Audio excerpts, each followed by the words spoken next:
Dear student, welcome our YouTube channel Bardhaman defence academy.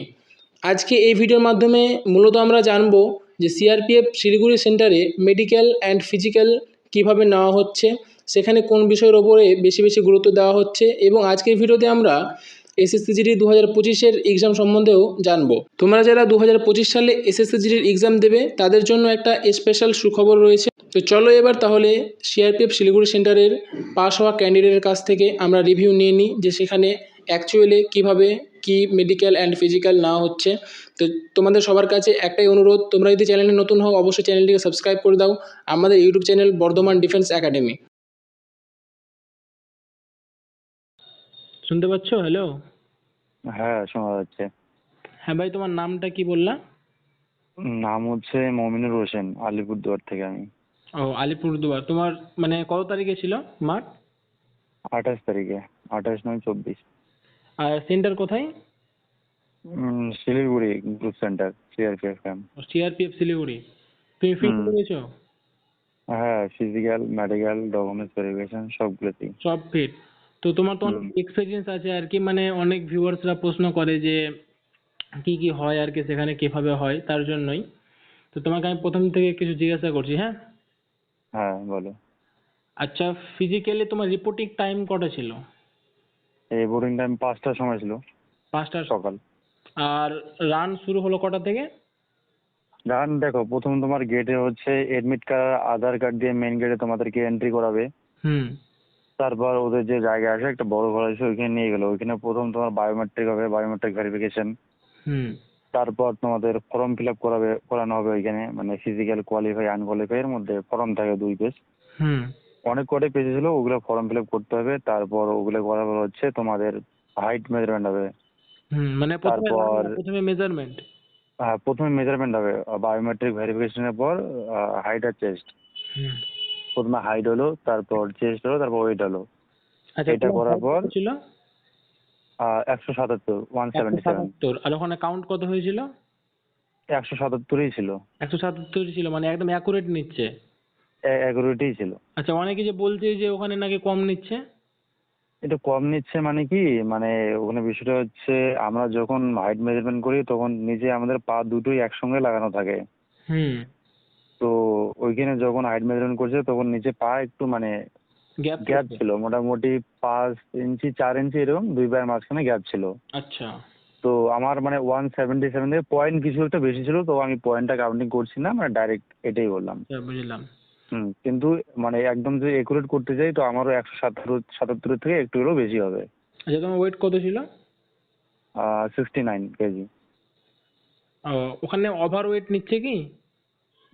Overhead মানে ওই রকম তো কাউকে আনফিট করা হয় নাই, শুধু হাইট আর চেস্টেই যেটা দেখছি, শুধু এটাই হাইট আর চেস্টেই আনফিট হয়। শরীরে ফিটনেসটা লাগবে।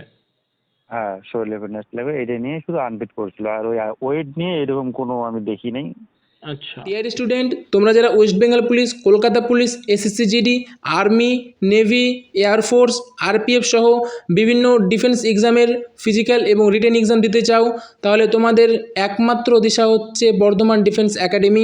এই ডিফেন্স একাডেমিতে এক্স আর্মি সিলেক্টেড কমান্ডো দ্বারা ভালোভাবে ফিজিক্যাল এবং রিটেন এক্সামের ইন্ট্রাক্টর দ্বারা ট্রেনিং দেওয়া হয়, এবং এই একাডেমিতে হোস্টেলের ব্যবস্থা রয়েছে একদম অল্প খরচের মধ্যে। তোমরা যারা এই একাডেমিতে অ্যাডমিশন নিতে চাও, এখন অ্যাডমিশন ওপেন রয়েছে, তোমরা স্ক্রিনে দেওয়া কন্ট্যাক্ট নাম্বারে যোগাযোগ করতে পারো। এই একাডেমিটি রয়েছে গাংপুর, যোতরাম, পূর্ব বর্ধমান।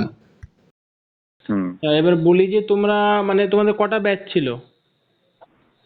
ব্যাচ তো একটাই, 100 জনের বেশি হয়, একটা ব্যাচ। প্রেজেন্ট কতজন হয়েছিল? প্রেজেন্ট 75 প্রেজেন্ট ছিল। আচ্ছা, 75 প্রেজেন্ট ছিল, তার মধ্যে পাস কতজন করেছিল রানে? রানে তার আগে হচ্ছে হাইট আর চেস্টে মোটামুটি 17 জন বাদ গেছিল। আচ্ছা। তারপর ওইখান থেকে একটা এক্স সার্ভিসম্যান ছিল, তো এক্স আর্মি থেকে আসলো, তো ওদের জন্য রান হয় না। হ্যাঁ হ্যাঁ, ওদের যেটা রুলস, তো তারা বাকিগুলো রান করেছিলাম। তো টোটাল 32 জন, মানে টোটাল 33 জন হবে, কারণ এক্স সার্ভিসম্যান যেটা আছে ওইটাকেও মানে রান না করে নাই, তবু ওকে কোয়ালিফাই রানে। তো এক্স সার্ভিসম্যান টোটাল আমরা 33 জন পাস করেছিলাম। 33 জন ফিজিক্যাল রানে পাস? হ্যাঁ, রানে পাস। তারপরে মেডিকেলের কি খবর? মেডিকেল আমাদের গ্রুপে ছিলাম আমরা 13 জন ছিলাম। পাস? মানে দেখো এই বিষয়টা আমি কেমন করে বলবো, মানে হচ্ছে তুমি যে টোটাল যে যতগুলো ফিজিক্যালে পাস করলাম আমরা, হুম তো সবারই ওইটারই কিন্তু একটা গ্রুপ হয়, মানে 3টে ডক্টর, মানে 3 গ্রুপ হয়। হুম হুম তো গ্রুপ হওয়ার পর মেডিকেল হলো, তারপর যে গ্রুপটা মানে কোন গ্রুপে কত ফিট আনফিট হলো এই জিনিসটা আমি বলতে পারবো না, কিন্তু সবাইকে যখন একসাথে বাইরে বের করা হলো, হুম তো ওইখান থেকেই মানে যারা ফিট তাদেরকে এক সাইডে, যারা আনফিট তাদের এক সাইডে, এইভাবে করছিল। ও, তো বেশিরভাগ হুম। তো ফিট ছিল নাকি? বেশিরভাগ সত্যি মানে না না না, বেশিরভাগ রিমেডিকেলই ছিল, বেশিরভাগ রিমেডিকেলই ছিল। মেডিকেলে ছিল, আনফিট করেছিল কি ডাইরেক্ট কাউকে? না, ডাইরেক্ট কাউকেই আনফিট করা হয় নাই, রিমেডিকেলে দিয়েছিল সবাইকে। আর বেশি করে দেখছে চোখটা, দেখছে ডিস্টেন্স, কালার ভিশন দেখতেছে, হুম নগ্নিটাও মোটামুটি ভালোই দেখতেছে। আর এই যে হাত উপরে করে যে মানে আমরা যে মানে ওইটাকে অ্যাকচুয়ালি কি বলে ইংলিশ ভাষায় জানি না, মানে হাত কাঁপে যেটাকে, ক্যারি অ্যাঙ্গেল? মানে দুই, না না ক্যারি অ্যাঙ্গেল না, 2 হাত উপর করার পর একটু মানে হোল্ড করে থাকতে হয়, মানে যাদের হাতের আঙ্গুল কাঁপছে তারা রিমেডিকেল। ও, রিমেডিকেল, আচ্ছা বুঝলাম। হ্যাঁ। হুম। তো ওটাই ক্যারি অ্যাঙ্গেল, তো ওটা আলাদা। মেডিকেল শুরু হলো তখন হুম। তো প্রথমে কি চেক হচ্ছে? প্রথমে সর্বপ্রথম ওই চোখেই টেস্ট হচ্ছিল, চোখে কটা টেস্ট ডিস্টেন্সটা। হয়? চোখে 4টা টেস্ট করেছিল। মানে কালার ব্লাইন্ডসের আমি 2টা বলবো, কারণ হচ্ছে প্রথমে তো ডিস্টেন্স হলো, হ্যাঁ তারপর কালার ব্লাইন্ডসের মধ্যে হচ্ছে একটা ওই যে 1 2 3 4 বইয়ের মধ্যে থাকে ওটা হলো। হ্যাঁ হ্যাঁ আর বইয়ের মধ্যেই একটা থাকবে, ওটা হচ্ছে রাস্তা, তোমার রাস্তার কোন দিক থেকে হ্যাঁ শুরু হলো কোন দিক থেকে শেষ, এই হ্যাঁ। জিনিসটা বলতে হবে। হুম। দাগটা, রোডটা আর কি আমরা যেটাকে বলি। হুম হুম হুম, এই দুইটাই ছিল। আর ইশারাটা চোখের, মানে একটা পেন নেবে, পেন নিয়ে ইশারা? হ্যাঁ, তো ওটা যখন লেফট করবে, লেফট মানে শুধু চোখ দিয়ে করতে হবে, কিন্তু তুমি যখন মাথা নাড়াও তাহলে কিন্তু হচ্ছে না। হুম হুম হুম হুম, চোখ লেফট রাইট আপ ডাউন এরকম করতে হবে, ব্যাস এটাই। আচ্ছা, হুম। তারপর চোখের পর কি টেস্ট হলো? চোখের পর তোমার হচ্ছে ডাকলো, তারপর নাক দেখলো, কান দেখলো, তারপর দাঁত দেখলো, এই কটা একসঙ্গে হলো।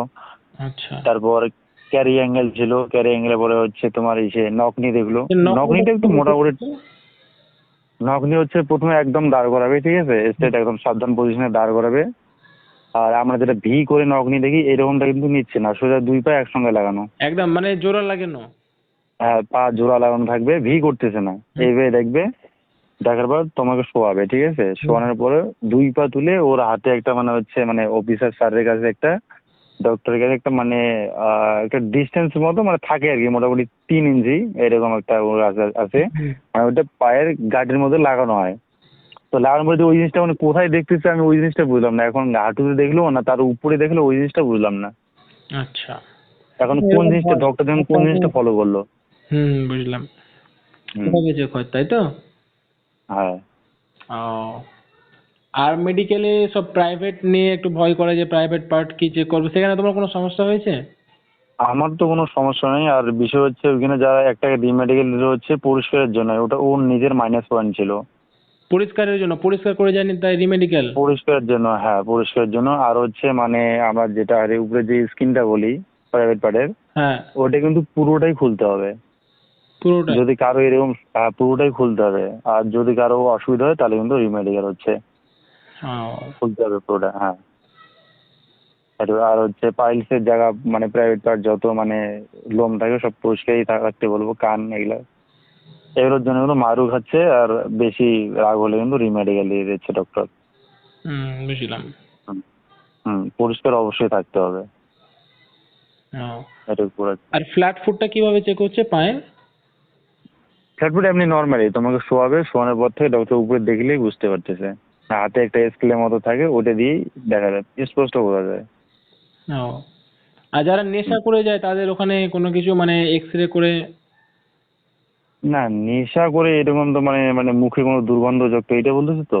হ্যাঁ হ্যাঁ, মুখে দুর্গন্ধ থাকলে মারধর কিছু? না না, এইরকম তো আমাদের গ্রুপে কেউ ছিল না। আর নেশা করে ওইখানে আশা করি কেউ যাবে না মেডিকেলে, এটা মানে যথেষ্ট জ্ঞান থাকে নিজেদের হ্যাঁ মধ্যে হ্যাঁ, যারা তারপর? মেডিকেলে যাবে।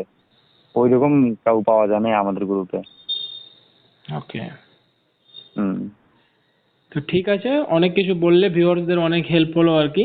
ওরা এটা নিয়ে টেনশন হুম। করছিল যে মেডিকেলে কি হয় না হয়, ফিজিক্যাল কেমনটা হয়, অনেকটা হেল্প করলে, অসংখ্য ধন্যবাদ তোমাকে।